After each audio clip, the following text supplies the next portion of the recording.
Hello, everyone. Welcome to another Movie Money Mashup. I was having some technical issues right now, so we are a couple minutes off. I apologize, but so happy to be here again. And we're talking about a super fun movie. This is Independence Day. It came out in 1996.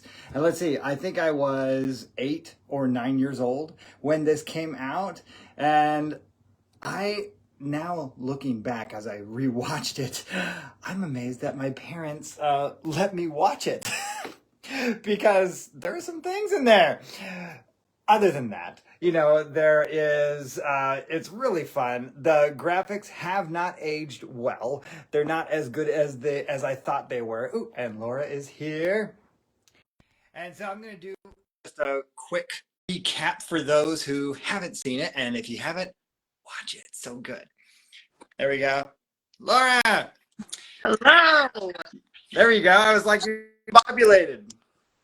I couldn't figure out how to, I was like, what is happening? So, I didn't get the synopsis in yet, so I'm going to tell everybody it really quick. So basically, we have aliens coming to Earth, the huge, and then the president, who's the greatest, Bill Pullman. I love him. and then you have David, and there's some relationship things. So I wanted to kind of just do it off the top of my head because I've been bothered by my own synopses. But basically, the aliens come. They realize that there is a signal, and they're using our satellites against us. So you've got Will Smith, fighter pilot, and David, who's the great Jeff Goldblum. So many great actors. And actually, and I want to say, I didn't think Laura was as excited to see this one. But they all come together. And you even have from Christmas Vacation fame, Randy, what's his last name, Laura? Pullman. Randy, he's Quaid. Randy Quaid in there, and it's so cool. And they all come together to defeat the aliens. All right, so that's pretty much it. Did you enjoy rewatching it? No, look, okay, so here's the thing. I used to love this movie. I used to watch it over and over, and there's part of me that thinks that might be because that was one of the only movies that we had at the time. I don't know. We had it, so we watched it. I love Vivica A. Fox in this. I love how, she takes care of every time I drive through a tunnel, I look for that door that Vivica A. Fox runs into. Every time. I'm like, where is it? In case I need it, I need to know where it is. Well, but as I was watching that scene, I was like, I don't believe she could have kicked in that door if this was real life. I think a mother. Oh, okay. Mother strength. Okay. I think mother strength is a thing that could happen in those very rare instances. Okay. All right. Yeah. So in the 90s, they probably weren't locked up nearly as tight as they are now. So I didn't get a chance to look, but was this like the beginning of a really good disaster movie run? Yes. Yeah, because isn't Daylight is after this, and Deep Impact is after this, and Armageddon is after this. So it's like, but was this the first one? Yeah, Armageddon was 99. I think this was probably towards the beginning because I don't remember. Twister was before this. Yeah, but only by like a year. Yeah, not by much. I loved this movie. Now, as a mom, it's hard for me to watch these things because I have extra anxieties that I didn't used to have, and by things now. Yeah. Sorry, I'm spinning. No, you're fine. I'm also on location, so it's fine. I just feel like moving around today. I don't know why. I noticed recently that I move. I gesticulate more than I thought I did. There's something about this that it's harder for me to watch now, but there are certain pieces of this movie that are just so stinking good. It hasn't changed so many. Such as Welcome to Earth. Yeah, absolutely. That is one of my top favoriteest lines. Like, Welcome to Earth. It's my first, by the way. What was it? Oh, yeah, go for it. Okay. Welcome to Earth. So my first money lesson that I wrote down there, David, you're making me sick, your mother said. I know. I knew she was going to say that, too. And then I'm all like, okay, you keep talking. I'm fine. Moving to. We're just having one of those days. Sometimes the best financial move is to knock debt out cold. Oh, okay, there we go. You don't need to baby it, negotiate it with, or keep it around. Just go ahead and attack it with a vengeance. That was my first line. Baby. Boom. I'm sorry. Welcome to Earth is hysterical. Can I tell you though, before we keep going with this, the redheaded girl, what is her name? What, like the president's wife? She was no. The redheaded girl that's standing up. She wanted to. She's Vivica A. Fox's friend. She goes up on top of the building. Oh yeah, she's so stupid. I don't know her name in the movie. She wasn't that important of a character. She just represented the stupid people. I just don't understand. Like, why are you people standing on top of a building? Because they want Elvis back. Right? They want Elvis back. I just get off the building. Go home. Which, since my mom is here, Mom, I can't believe you let me watch this movie with Vivica A. Fox dancing and stuff. I'm like, I don't remember how young I was when I saw this movie, but I'm like, I can't believe my parents let me watch it. We're softer parents. Our parents were like, kids are resilient. They can watch these things. Because I was young. Yeah. It's like, oh, they won't notice. And we didn't. That's the thing. I don't think I did. We didn't. Yeah. None of those things registered. Oh, I made her feel bad. I'm sorry, Mom. I love you. Don't do that, Judy. My mom was doing it too. Yeah. So, okay, I've got one. And this was, I actually made a post for a future date about this because I'm so excited about this one. Okay. Okay. So we're going to jump forward in the movie a lot, but it just really stood out to me. So you've got Will Smith and Jeff Goldblum. And I mean, I love the way these two played off of each other. They're so different in their personalities. It's so good. Like, I actually think those two going up to the ship was the best part of the movie. You know, because they're so different, yet they can connect over the stogies, which is my point. So Will Smith, he really like looks in Jeff's eyes. And of course, Jeff's name is David.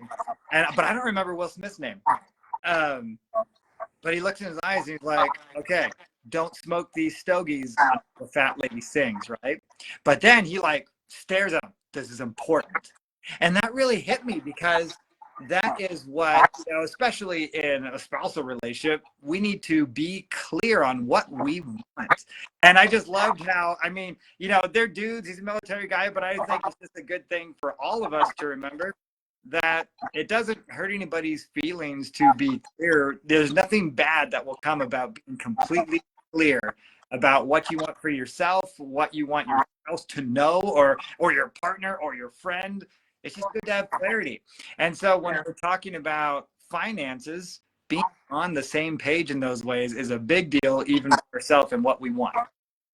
100%. Hey, let's go. You know, having a plan is good. But if one of you is doing one thing and the other one's doing a different thing, it's going to be really hard to defeat the aliens. Like we got to have a master plan. We got to be going together. We got to be focused and intentional.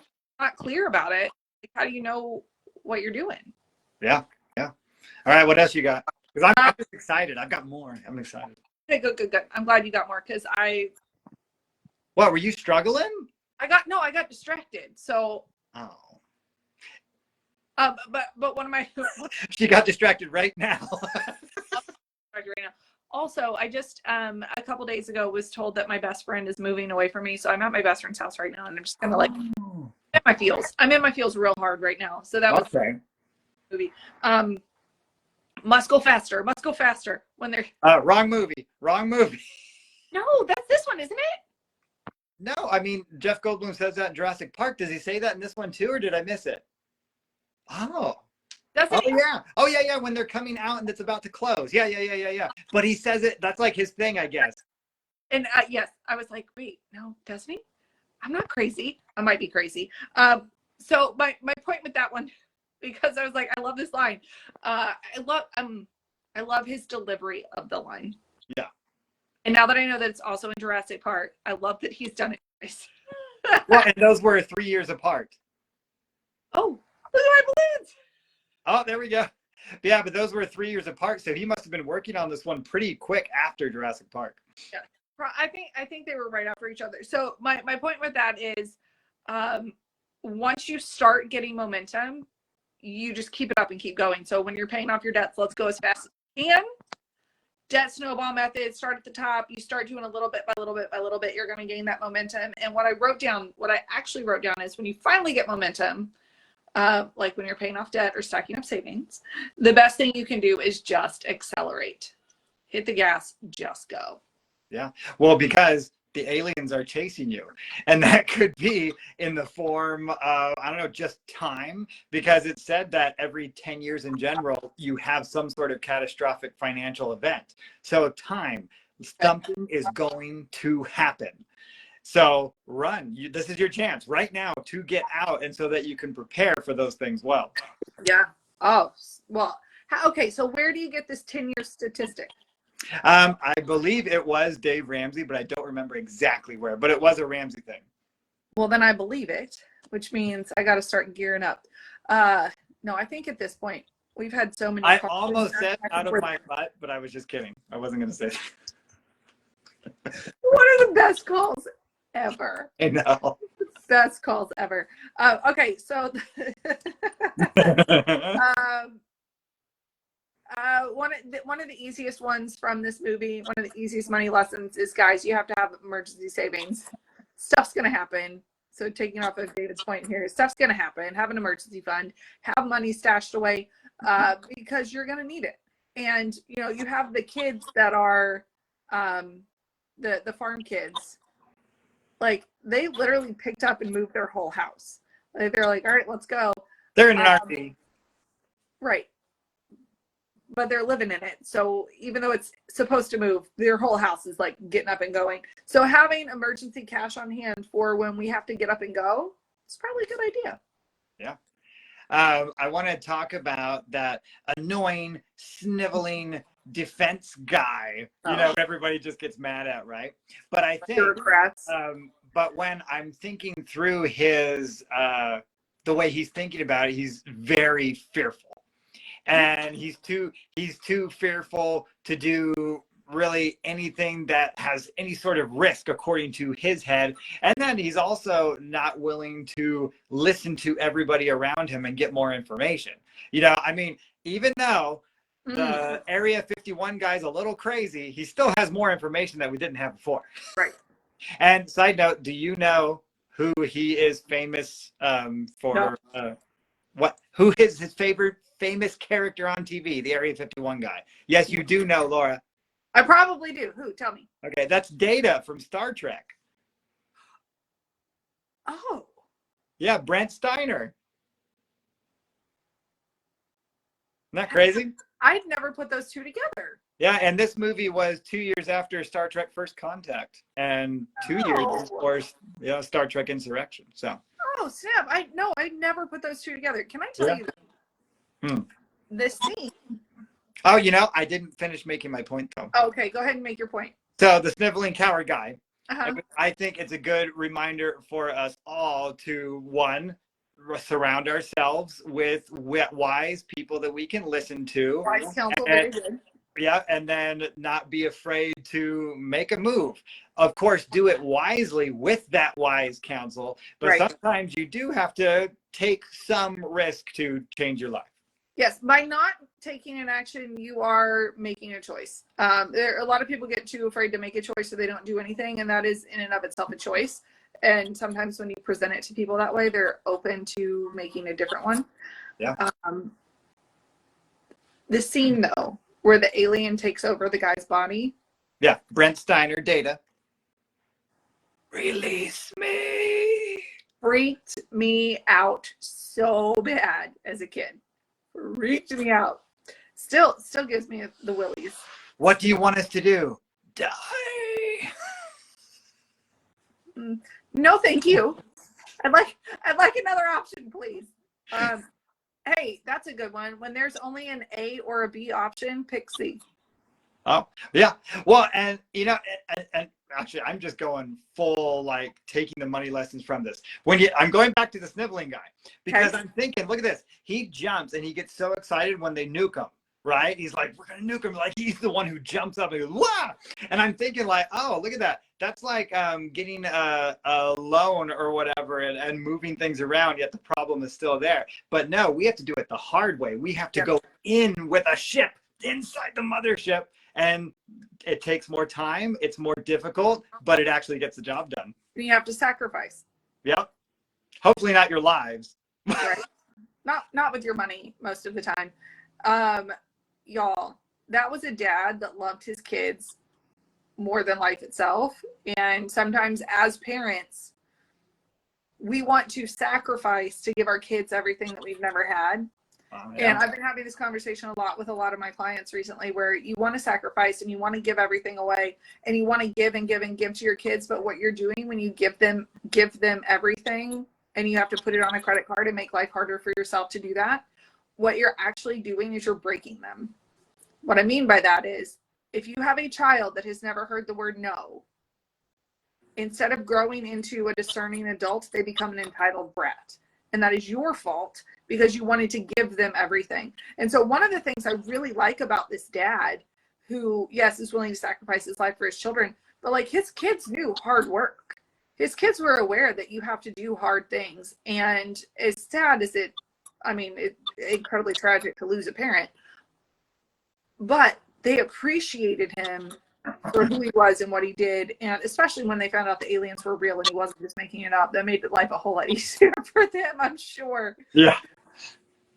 Yeah, I mean, they went from everybody laughing at their dad as, hey, he's now a hero forever. Absolutely. And they're going to be on every single Oprah show to the end of time Yeah. about their dad. Which I was going to say, his character in general, I mean, they did such good casting there, because this was just a few years after Vacation, you know, where Randy Quaid is just the crazy brother-in-law, right? Or brother. Christmas Vacation isn't my favorite Christmas movie. Isn't my favorite either. So we are not going to have it on the show this year, folks, just because it's not my favorite either.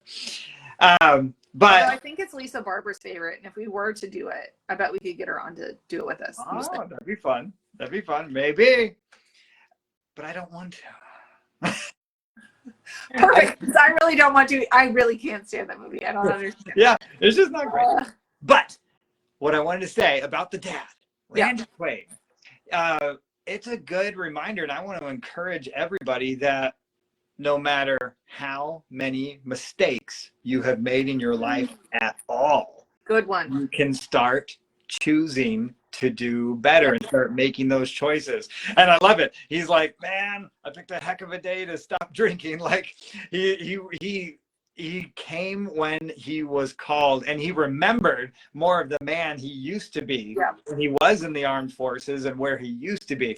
And, you know, sometimes life gets us down and we lose our hope and we lose our dreams and we just get beat up like he was, you know. But you can choose today to just make what's just the simple next best decision. If that's just drinking some more water today, what's the next best decision? And then what's the next best decision? Yeah, right. There's always a next right thing. And if we can just look at that, sometimes our money situation feels insurmountable. It feels like we'll never get ahead. I know that when I first started looking at my husband and I, we had $372,347 in debt. Like, that felt like a dragon in front of us. The first thing you do is you put on your armor and then you go. Yeah. Right? Like, that's how you tackle your money, is you get yourself right. You make sure that you have everything going on. And that can be your insurance. That can be your, let's up your income. Let's decrease our spending. Let's, the next right thing. With money, sometimes it feels like we'll never be able to get there because it can feel insurmountable. And it's like, well, I have to do all these things. I have to do everything at once. No, you just do one thing at a time. And that's when you call a financial coach like David or myself, and you're like, hey, I need to know what's my next right thing. Y'all. And that's another thing. Don't be a lone wolf. You can't handle it on your own. Like, if Will Smith went up there by himself, may not have worked. He had to have Jeff Goldblum. We had to have a whole team. You have to have the ground force and the and the Air Force. And the entire idea was Jeff Goldblum's awesome Jewish dad. He's the one who came up with the whole catching a cold thing. Oh, right. Yes. It all came from him. And we need him. I want to shout out Tiffany. Thank you so much for watching. She's a good friend of mine. She actually lives nearby. They're from Florida, so she's getting used to all the Tennessee weather and all that. So welcome, Tiffany. It's so awesome. Yeah, I wanted to say, have you ever seen the Independence Day sequel? Because I have. Well, it's not a remake; it's the sequel. Yeah. Okay. Continuation. I've heard terrible things, but I might watch it now. I'll tell you. I was talking to my friend about it right before we came in here, and she said her and her husband watched the first 10 minutes and were like, well, this is trash, and turned it off. So that's too bad. I don't have high hopes. Yeah. Well, any other thoughts on this movie before we start closing? The last one, I was like, I want to make something out of this. What's that smell? Yeah. What? Well, I was gonna say that's so great because when you were talking about earlier about like punch it in the face, I was like, yeah, get mad at it and then that debt that you really hate. What's that smell?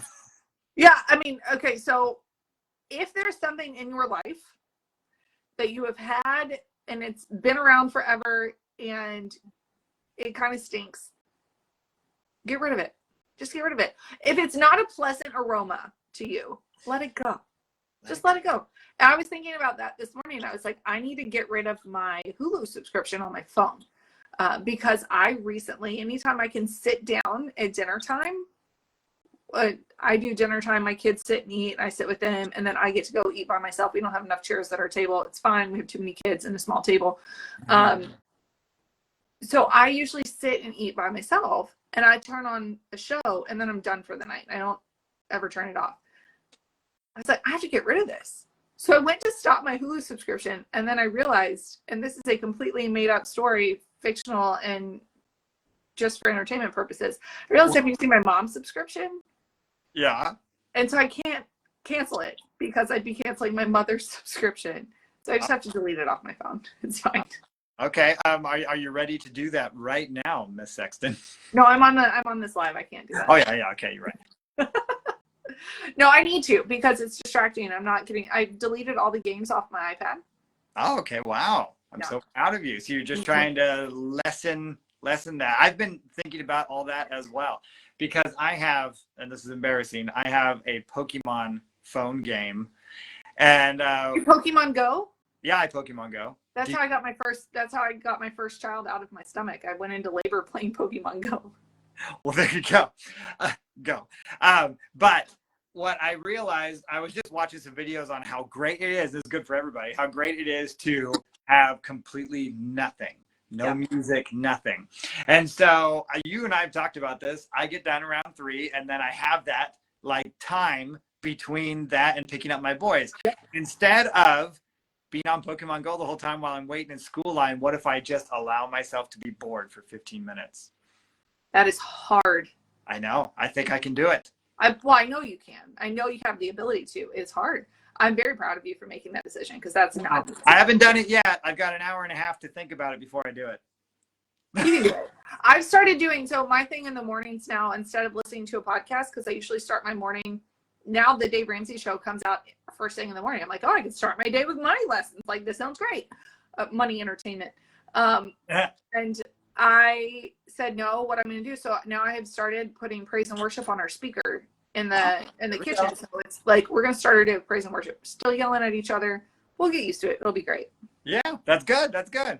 All right. Well, on that note, hey everybody, is there anything you want to give up? Comment below, or anything you're going to try? I mean, because we're doing it. Let's do it all together. And feel free to especially hold Laura accountable. You don't have to hold me accountable, just Laura.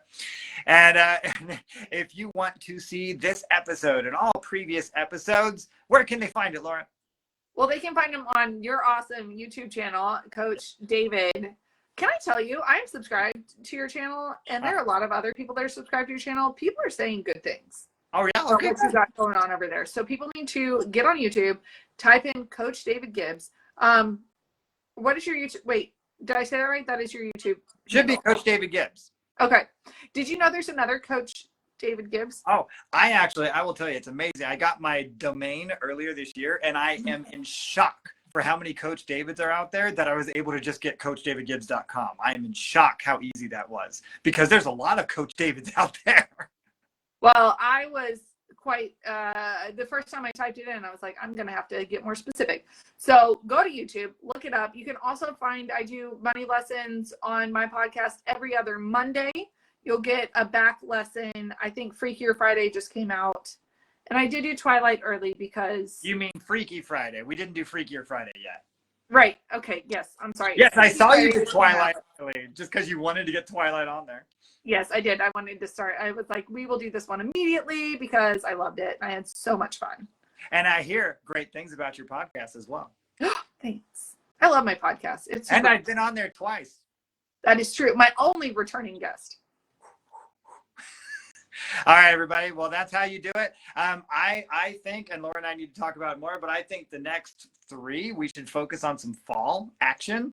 My mom keeps texting me every day on all the fall movies we should do, but okay. Got it. But I think we'll follow it up. Because, next time we'll be on the 19th. So that'll be just about, I think fall starts on the 22nd. So everybody, if you have any fall things, probably not horror. I don't think we want to do horror. No, maybe, hard pass. Hard pass. Maybe an Alfred Hitchcock. That might be fun. As long as it's not birds. Yeah, birds. I don't even like birds. I like Rear Window. That's the great. That's a good one. That's a cinematic masterpiece. I know. Grace Kelly, Jimmy Stewart. It's so good for you. It'll make you taller. No. All right, everybody. Well, we will see you next time. Have a great day. Bye, guys.